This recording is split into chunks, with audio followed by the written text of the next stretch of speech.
Bonjour à tous et bienvenue dans cette nouvelle vidéo. Comme vous le voyez, je vous présente les livres que j'ai commandés pour améliorer mon apprentissage de l'aquarelle. Si vous avez vu mon color and chat juste avant mon départ, je vous disais que malheureusement, ne les ayant pas reçus, j'étais obligée de décaler ça. Et d'entre-temps, je les ai reçus, donc je suis trop contente. Donc je suis contente de les avoir reçus avant. Maintenant, je les ai reçus trop tard pour pouvoir vraiment commencer à me plonger dedans et faire des premiers exercices avec vous. Mais c'est pas grave, je vais quand même vous les présenter pour que vous ayez une petite idée de ce qui vous attendra dans les semaines, mois à venir par rapport à mon apprentissage et pourquoi j'ai sélectionné ces livres-là alors que j'en ai déjà quand même quelques-uns que je vous ai montrés. Voilà, et comme vous voyez, il y a 3 livres, mais il n'y en a que 2 sur l'aquarelle. Je vous montre tout de suite le troisième. C'est lui qui a fait que ma commande a été très très en retard. C'était lui qui était en rupture de stock. Qui n'a rien à voir du coup avec l'aquarelle. C'est Apprendre le crochet en 10 leçons. Donc c'est la même collection que Apprendre l'aquarelle en 10 leçons. Donc c'est un livre avec des explications, des tutos, etc., les différents matériels, et avec des leçons, donc le fameux cercle magique, si vous faites des amigurumi.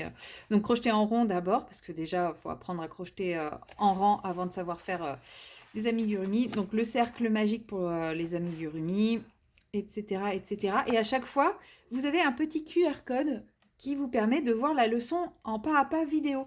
Donc ça peut être très très bien pour les gens qui, comme moi, sont un petit peu durs de la comprenote. Donc voilà.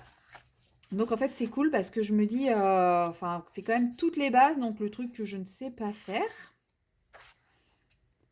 Voilà, donc au moins là c'est expliqué vraiment. En fait ça m'explique pas comment faire un projet, mais ça m'explique comment faire des choses et que je ne sais pas faire. Par exemple les diminutions invisibles, je ne sais pas faire. Ou les augmentations non plus, vous me direz. Mais voilà, en gros je me dis que peut-être en prenant une étape par étape, je vais peut-être enfin réussir à faire quelque chose. Donc ça va être le truc de base, le petit carré. Et puis petit à petit, on va apprendre à faire d'autres objets, hein, jusqu'à mon but ultime, normalement. Mais vous voyez, c'est étape par étape. Voilà, le doudou lapin. Mon but ultime. Je crois que c'est celui-là qui est montré. Pas le grand. Le grand, voilà, faut être... Ah si, il y a même le grand. Donc voilà. Et après, une fois que j'aurai su faire le doudou lapin, je pense que je saurai faire des amigurumi. Donc voilà, c'était pas cher, celui-là était à 14,90 €, donc je me dis, écoutez, peut-être que je vais enfin réussir à comprendre. Mais bref, ce n'est pas le sujet de cette vidéo. Pardon. Donc le sujet de cette vidéo, je me remette mes neurones en place. Le sujet de cette vidéo, c'est l'aquarelle. Donc de la même collection, il y a Apprendre l'aquarelle en 10 leçons de Valérie J que vous pouvez retrouver sur Instagram. C'est Purple Jumble et peut-être qu'elle est sur YouTube aussi, je ne sais pas. Je sais que moi je la suis sur Instagram, mais j'ai jamais été chercher si elle est sur YouTube aussi. Bref, donc c'est Purple Jumble, Valérie J qui a fait ce livre. Et pareil, c'est le même principe avec... ouais, c'est ça, elle est que sur Instagram. Excusez de le dire. C'est le principe avec les QR codes. Donc, on a les leçons qui sont toutes accompagnées d'un petit QR code pour voir la leçon en vidéo. Et là, on a les 10 leçons. Non, ça, c'est le matériel.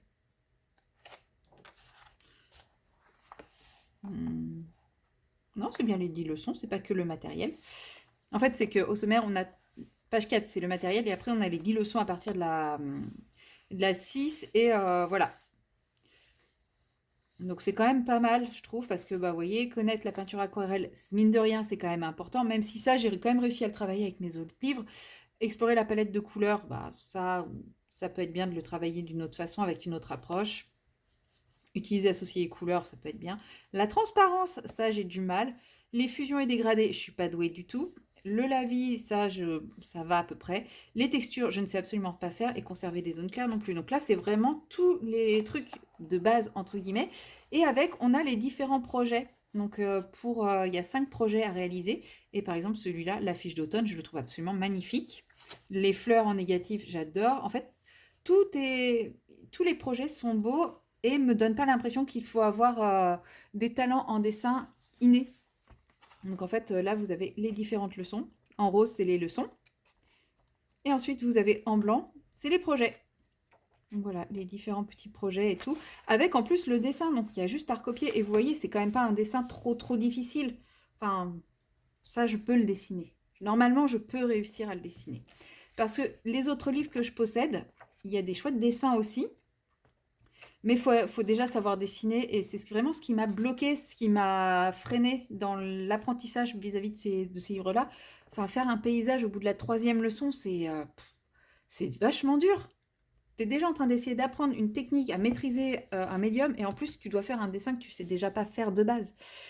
Et du coup, bah pareil, même principe, pour m'entraîner, il me fallait des motifs que je sois capable de faire. Donc j'ai trouvé celui-ci qui s'appelle Motif aquarelle débutant, une approche apaisante et créative. Donc c'est de Pooja Kenjal Umrani, donc toujours aux éditions de Saxe. Et dedans, on a plein de motifs, très simples, répétitifs, certes. Pour les gens qui n'aiment pas le motif papier peint, bah oui, effectivement, c'est pas...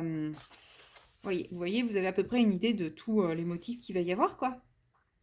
Et moi, je trouve ça super beau avec niveau de difficulté. Par exemple, on va commencer avec...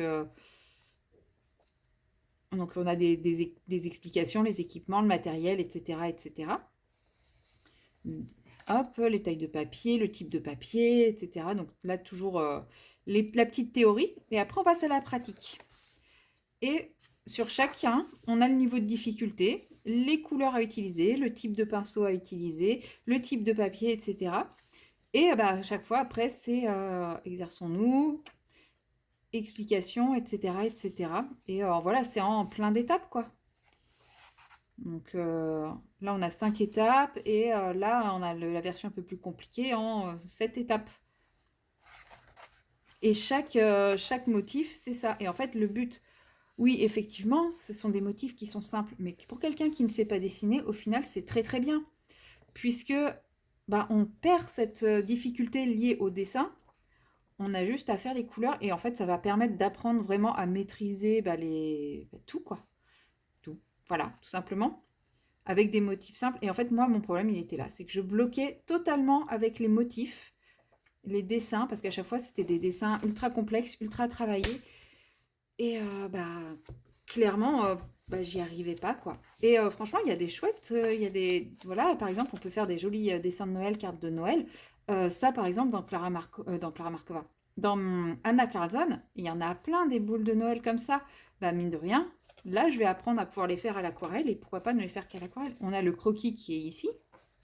Donc, il suffit de reproduire le croquis. Ça reste quand même des formes assez simples. Ça, je pense pouvoir réussir à le reproduire. Et puis, on a toutes les étapes pour arriver à un résultat qui est chouette. Voilà, pour arriver à ce résultat-là. Donc, il n'y a pas de raison. Alors, peut-être pas du premier coup, mais ça va venir. Et pareil avec une petite page d'automne. Voilà, où on a les différentes étapes pour faire une citrouille, pour faire un champignon, des feuilles, pour réussir à faire ce motif-là. Et c'est pareil, mine de rien. Alors oui, c'est très stylisé, mais à partir du moment où on est capable de faire une citrouille comme ça, je pense qu'on peut refaire ça plein de fois en l'améliorant, etc. Ça, c'est très joli aussi. Et mine de rien, pour des fonds, c'est tout bête, mais... voilà, ou simplement rien que le fait de faire le fond comme ça, enfin voilà, il y a plein de petites techniques avec des dessins simples qui vont me permettre de progresser, de mieux maîtriser mon aquarelle, puisque par exemple, regardez la mangue. La mangue, finalement, c'est une vraie technique d'aquarelle parce que il faut savoir poser ses couleurs correctement, garder la lumière, etc. Et c'est des dessins très simples que je peux reproduire. Parce que ouais, ils sont très beaux, hein, mes autres livres, mais les dessins sont beaucoup trop compliqués pour moi. Ils sont pas adaptés aux gens qui savent pas dessiner, alors que là, c'est adapté aux gens qui savent pas dessiner. Et voilà, des fleurs, c'est ultra simple. Donc voilà, je me dis que au moins, j'aurai pas le problème avec ces dessins-là. Regardez, ça, c'est magnifique. Mais c'est très simple. Enfin, c'est un motif que je peux reproduire et pourtant c'est magnifique. Et ça, je peux m'en inspirer pour faire un fond, pour agrémenter ou des choses comme ça. Enfin, donc, donc voilà pourquoi j'ai choisi celui-ci. Parce que bah, clairement, c'était ça mon problème principal. C'était les dessins. les reproductions des illustrations qu'il fallait faire. Au moins là, c'est vraiment des motifs simples, des motifs adaptés à mon niveau. Non mais là, si je veux faire un effet carrelage, c'est un super effet carrelage ça. J'adore.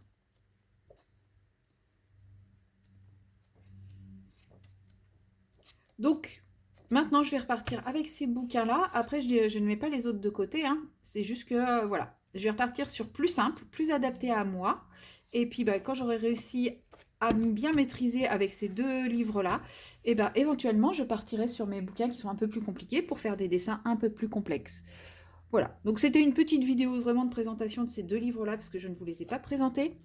Je ne vais pas faire d'aquarelle ce soir, parce que là, il est tard, et donc, je vais pas sortir l'aquarelle et commencer à étudier tout ça maintenant. Ça attendra mon retour, vous quand vous verrez cette vidéo, c'est-à-dire peu de temps après. Et bah, enfin, on découvrira tout ça ensemble. Et donc, moi, je vous dis à très bientôt dans une prochaine vidéo. Allez, bye bye!